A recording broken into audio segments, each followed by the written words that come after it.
नमस्कार, मैं गौरव जोशी श्रीमती मोहरी देवी तापड़िया गर्ल्स कॉलेज जसवंतगढ़ के इस यूट्यूब चैनल पर आपका हार्दिक स्वागत करता हूं। हम पढ़ रहे हैं इनकम फ्रॉम अदर सोर्सेज, अन्य साधनों से आय। इस चैप्टर का चौथा क्वेश्चन आज की क्लास में सोल्व करेंगे। क्वेश्चन है, निम्न विवरण से कर निर्धारण वर्ष 2020-21 के लिए श्री अशोक शर्मा की अन्य साधनों से आय की गणना कीजिए। विवरण दिए गए हैं, जिसमें पहला है, वे एक निजी सीमित कंपनी में कार्यरत थे जहां उनको 4,000 रुपये प्रति माह वेतन प्राप्त होता था। वे 31 अक्टूबर 2019 को सेवानिवृत्त हुए, यानी कि गत वर्ष 31 अक्टूबर 2019 को सेवानिवृत्त हुए हैं तथा उनको अप्रमाणित भविष्य निधि से 64,000 रुपये प्राप्त हुए, जिसमें 24,000 रुपये ब्याज के शामिल हैं। इस निधि में उनका एवं उनके नियोक्ता का समान अंशदान था।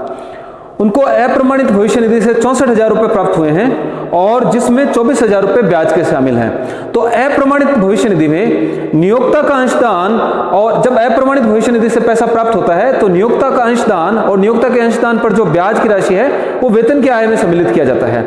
और जो अप्रमाणित भविष्य निधि में करदाता का अंशदान होता है वो वेतन में पहले से ही सम्मिलित रहता है, और करदाता के अंशदान पर जो ब्याज प्राप्त होता है वो अन्य साधनों से आय शीर्षक के अंतर्गत शामिल किया जाता है। दूसरा है, पिछले वर्षों में उन्होंने जीवन बीमा निगम की पेंशन योजना में 2,50,000 रुपये जमा किए थे। गत वर्ष में उनको इस योजना के अंतर्गत 20,000 रुपये की वार्षिकी प्राप्त हुई। तो किसी प्रकार की अगर वार्षिकी एन्युटी प्राप्त होती है तो वो अन्य साधनों से आय शीर्षक के अंतर्गत कर योग्य होती है। तीसरा, गत वर्ष के दौरान उन्होंने राष्ट्रीय बचत योजना 1992 के तहत खोले गए खाते में 9,000 रुपये निकाले। उन्होंने खाता खोल रखा था राष्ट्रीय बचत योजना 1992 के तहत, और उस खाते में से 9,000 रुपये निकाले हैं, विड्रॉ किए हैं। तो राष्ट्रीय बचत योजना 1992 में खोले गए खाते में से अगर मूलधन या ब्याज की राशि निकाली जाती है तो वो पूरी की पूरी राशि कर मुक्त होती है। तो ऐसी आय अन्य साधनों से आय शीर्षक के अंतर्गत कर योग्य नहीं होगी। चौथा है, उन्होंने state bank of Bikaner and Jaipur से एक स्थायी जमा खाते की परिपक्वता पर 21 मई 2019 को 29,000 रुपये ब्याज के प्राप्त हुए। तो उनको state bank of Bikaner and Jaipur से स्थायी जमा खाते की परिपक्वता पर 29,000 रुपये ब्याज के प्राप्त हुए हैं। तो किसी बैंक में अगर फिक्स डिपॉजिट करवाया जाता है और उससे अगर ब्याज की राशि प्राप्त होती है, तो अगर ब्याज की राशि 40,000 रुपये से अधिक हो तो बैंक के द्वारा जो है उद्गम स्थान पर कर की कटौती की जाती है। तो उनको 29,000 रुपये प्राप्त हुए हैं, तो इसमें से उद्गम स्थान पर कर की कटौती नहीं की गई है, और ये 29,000 रुपये इनकी अन्य साधनों से आय शीर्षक के अंतर्गत शामिल किए जाएंगे। पांचवा, 15 मई 2019 को एक निजी सीमित कंपनी की पुरानी मशीन एवं फर्नीचर की बिक्री करवाने के बदले उनको 19,000 रुपये का कमीशन प्राप्त हुआ। तो दलाली या कमीशन प्राप्त होता है, और दलाली या कमीशन 15,000 रुपये से अधिक का प्राप्त होता है तो उस पर 5% की दर से उद्गम स्थान पर कर की कटौती की जाती है। तो उनको 19,000 रुपये का कमीशन प्राप्त हुआ है, तो इसमें से उद्गम स्थान पर कर की कटौती की गई है, तो इस राशि को सकल करना होगा, और सकल बनाने के बाद में इसको अन्य साधनों से आय शीर्षक के अंतर्गत शामिल किया जाएगा। छठा है, दूरदर्शन द्वारा आयोजित प्रश्नोत्तरी प्रतियोगिता में जीती गई राशि के संबंध में 7,700 रुपये एवं घुड़दौड़ में जीती गई राशि के संबंध में 10,500 रुपये अक्टूबर 2019 में प्राप्त हुए। तो इनको आकस्मिक आय प्राप्त हुई है। अगर आकस्मिक आय 10,000 रुपये से अधिक हो तो उस पर उद्गम स्थान पर कर की कटौती 30% की दर से की जाती है। तो इनको प्रश्नोत्तरी प्रतियोगिता से 7,700 रुपये प्राप्त हुए हैं, जो कि जिसमें उद्गम स्थान पर कर की कटौती की गई है, तो इसको सकल बनाना पड़ेगा। और घुड़दौड़ से जो उन्होंने रकम जीती है 10,500 रुपये, उसको भी सकल करके और अन्य साधनों से आय शीर्षक के अंतर्गत शामिल किया जाएगा। वे मुख्यतः कंप्यूटर संबंधी कार्य करते हैं। इस कार्य के लिए इन्होंने एक कंप्यूटर ले रखा है। इस कार्य की आय व्यापार अथवा पेशे की आय शीर्षक में कर योग्य है। तो इन्होंने अपने व्यापार अथवा व्यापार के लिए एक कंप्यूटर लेके रखा है, कंप्यूटर खरीदा हुआ है, और उन्होंने 1 जुलाई से 30 सितंबर तक के लिए कंप्यूटर को 2,000 रुपये प्रति माह के किराए से दे दिया, क्योंकि इस दौरान उनके पास कोई काम नहीं था, और जुलाई से लेकर सितंबर तक इनके पास कोई काम नहीं था, इसलिए इन्होंने कंप्यूटर को किराए पर दे दिया। तो अस्थायी रूप से व्यापार की संपत्ति को अगर किराए पर दिया जाता है और किराए की राशि प्राप्त होती है तो ऐसी आय व्यापार की ही आय मानी जाती है, ना कि अन्य साधनों से आय मानी जाती है। तो इसलिए यह आय अन्य साधनों से आय शीर्षक के अंतर्गत कर योग्य नहीं होगी। 8वां है, उन्होंने गत वर्ष में निम्न उपहार प्राप्त किए। पहला है मृत्यु की संभावना में एक मित्र से 2 लाख रुपए। अगर कोई व्यक्ति गंभीर बीमारी से पीड़ित है और मृत्यु की संभावना है, और मृत्यु की संभावना पर अगर कोई रिश्तेदार या गैर रिश्तेदार से कोई उपहार प्राप्त करता है तो ऐसे उपहार की राशि कर मुक्त होती है। दूसरा है, उसकी शादी के अवसर पर एक मित्र से 21,000 एवं दूसरे मित्र से 11,000 रुपए प्राप्त किए। तो अगर किसी करदाता को शादी के अवसर पर कोई उपहार प्राप्त होता है तो ऐसे उपहार की राशि भी कर मुक्त होती है। तीसरा, उसके पिता की बहन से 40,000 रुपए प्राप्त किए। तो अगर कोई करदाता अपने रिश्तेदारों से कोई उपहार प्राप्त करता है तो ऐसा उपहार कर मुक्त होता है। तो पिता की बहन या पिता का भाई रिश्तेदारों की श्रेणी में आता है, इसलिए ये जो 40,000 रुपए का उपहार पिता की बहन से प्राप्त किया है ये उपहार कर मुक्त होगा। चौथा है, भतीजे से 62,000 रुपए उपहार के रूप में प्राप्त किए।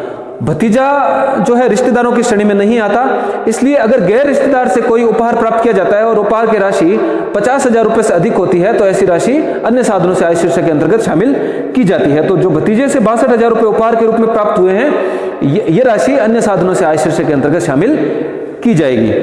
से अशोक शर्मा की अन्य साधनों से आय की कर निर्धारण वर्ष 2020-21 के लिए गणना करनी है।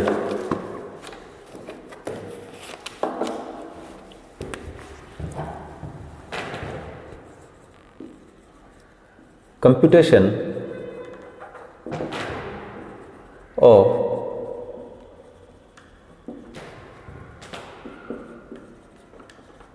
taxable income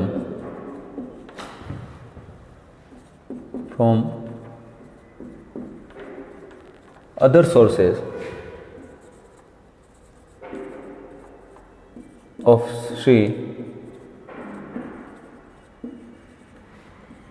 Ashok Sharma for the assessment year 2020-21.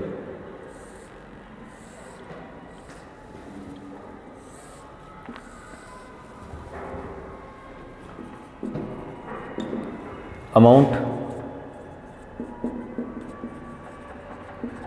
particulars, तो इनके आय का विवरण दिया गया है।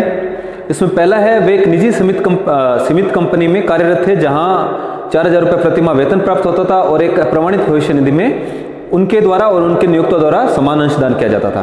तो जब वो रिटायर हो गए हैं, सेवानिवृत्त हो गए हैं, तो उनको 64,000 रुपये प्राप्त हुए हैं, जिसमें 24,000 रुपये ब्याज के शामिल हैं। तो जो भी राशि प्राप्त हुई है उस राशि में जो नियोक्ता का अंशदान और उस पर ब्याज की राशि है वो राशि उनकी वेतन की आय में शामिल किया जाएगा। और तो 64,000 में से 64 और जो उनका खुद का अंशदान है वो वेतन में पहले से सम्मिलित था। तो केवल जो करदाता हैं, जो अशोक शर्मा है, उनके अंशदान पर जो ब्याज की राशि है वो अन्य साधनों से आय शीर्षक के अंतर्गत शामिल की जाएगी। तो उनको 24,000 रुपये ब्याज के प्राप्त हुए हैं, जिनमें से नियोक्ता के अंशदान पर ब्याज और करदाता के अंशदान पर ब्याज, दोनों ब्याज की राशियां शामिल हैं। और नियोक्ता और करदाता के द्वारा समान अंशदान किया जाता था, इसलिए ब्याज की राशि को 2 भागों में बांट लिया जाएगा। तो जो ब्याज की राशि प्राप्त हुई है इसमें से आधा जो है करदाता के अंशदान पर ब्याज की राशि है, और करदाता के अंशदान पर ब्याज की राशि, कर्मचारी के अंशदान पर ब्याज की राशि अन्य साधनों से आय शीर्षक के अंतर्गत शामिल की जाती है। तो इसमें से 12,000 रुपये जो है अन्य साधनों से आय शीर्षक के अंतर्गत शामिल किए जाएंगे। Interest on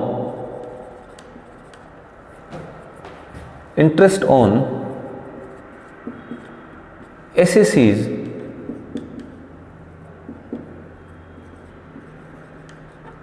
contribution in unrecognized provident fund 12,000 रुपये, 24,000 का आधा 12,000 रुपये जो है अन्य साधनों से आय शीर्षक के अंतर्गत शामिल किया जाएगा। दूसरा है, पिछले वर्षों में उन्होंने जीवन बीमा निगम की पेंशन योजना में 2.5 लाख रुपए जमा करवाए थे। तो जीवन बीमा निगम से उनको वार्षिकी की राशि 20,000 रुपये प्रति वर्ष प्राप्त हो रही है। तो वार्षिकी जो है कर योग्य होगी।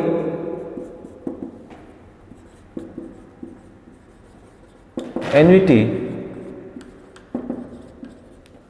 received from LIC 20,000 रुपये वार्षिकी के प्राप्त हुए, जो अन्य साधनों से आय शीर्षक के अंतर्गत कर योग्य होंगे। तीसरा है, गत वर्ष के दौरान उन्होंने राष्ट्रीय बचत योजना 1992 के तहत खोले गए खाते से 9,000 रुपये निकाले। तो राष्ट्रीय बचत योजना 1992 के तहत खोले गए खाते में से अगर कोई राशि निकाली जाती है तो वो पूरी की पूरी राशि कर मुक्त होती है। चौथा है, उनको state bank of Bikaner and Jaipur से स्थायी जमा खाते की परिपक्वता पर 29,000 रुपये ब्याज के प्राप्त हुए। तो 29,000 रुपये अन्य साधनों से आय शीर्षक के अंतर्गत कर योग्य होंगे। अगर यही राशि 40,000 रुपये से अधिक होती, तो ब्याज की राशि अगर 40,000 रुपये से अधिक होती है, बैंक में स्थायी जमा करवाने पर अगर ब्याज की राशि 40,000 रुपये से अधिक है तो उस पर बैंक के द्वारा उद्गम स्थान पर कर की कटौती की जाती है। लेकिन ये राशि 40,000 से कम है, इसलिए इसको सकल बनाने की आवश्यकता नहीं है। 29,000 रुपये जो है अन्य साधनों से आय शीर्षक के अंतर्गत शामिल किए जाएंगे।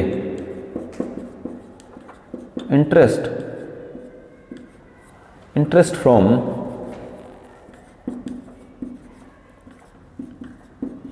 SPBJ ऑन फिक्स डिपॉजिट 29,000 रुपये जो है ब्याज के प्राप्त हुए हैं। पांचवा है, एक निजी सीमित कंपनी की पुरानी मशीन एवं फर्नीचर की बिक्री करवाने से उनको 19,000 रुपये का कमीशन प्राप्त हुआ। तो दलाली और कमीशन पर जो TDS की दर है, जो उद्गम स्थान पर कर की कटौती की दर है, वो है 5%।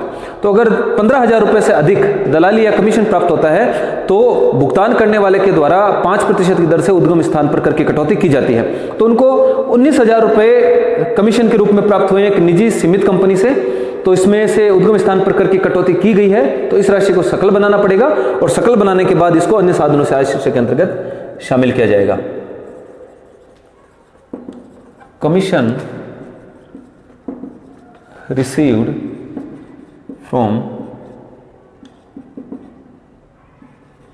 प्राइवेट लिमिटेड कंपनी, 19,000 का कमीशन प्राप्त हुआ है और 15,000 रुपये से अगर अधिक राशि हो कमीशन या दलाली की तो उस पर 5% की दर से TDS काटा जाता है। तो इस पर 5% की दर से TDS कटा हुआ है, ये 95 रुपये के बराबर है। इसको सकल बनाना पड़ेगा, तो 95 का भाग लगाकर 100 से गुणा कर दिया जाएगा, तो ये आएगा 20,000 रुपये।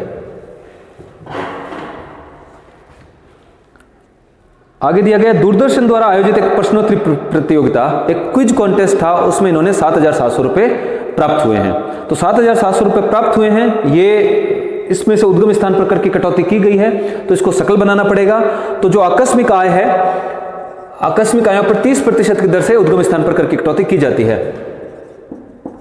विनिंग फ्रॉम क्विज कॉन्टेस्ट 7,700 रुपये है, जिसमें से 30% उद्गम स्थान पर कर की कटौती की गई है, यानी कि 70 रुपये के बराबर है।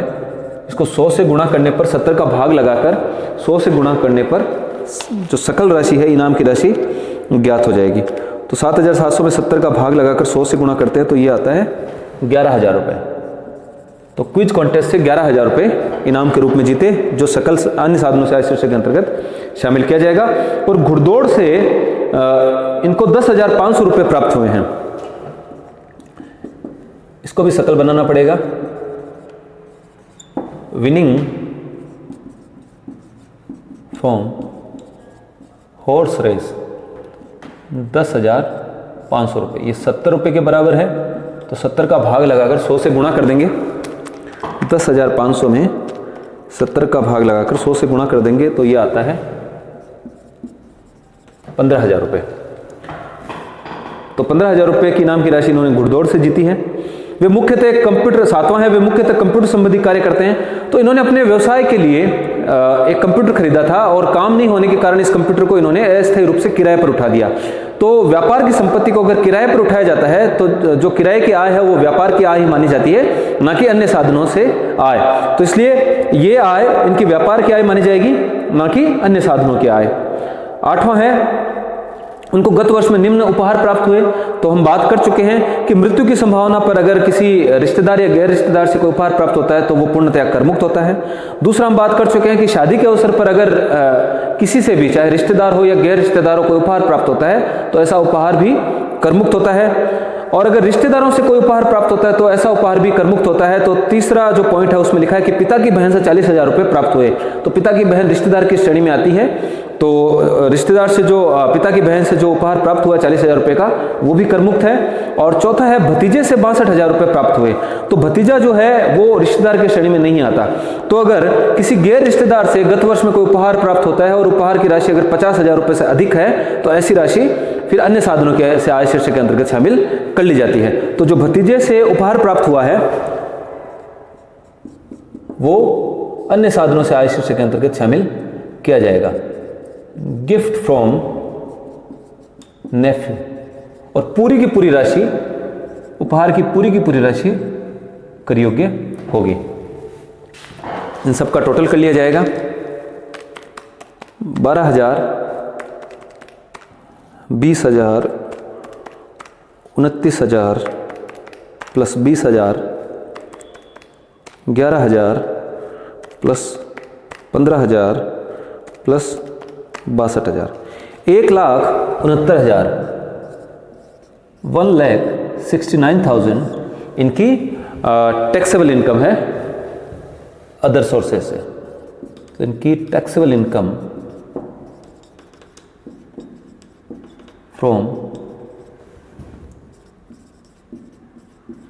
Other sources. तो श्री अशोक शर्मा की कर निर्धारण वर्ष 2020-21 के लिए अन्य साधनों से कर योग्य आय है 1,69,000 रुपए की।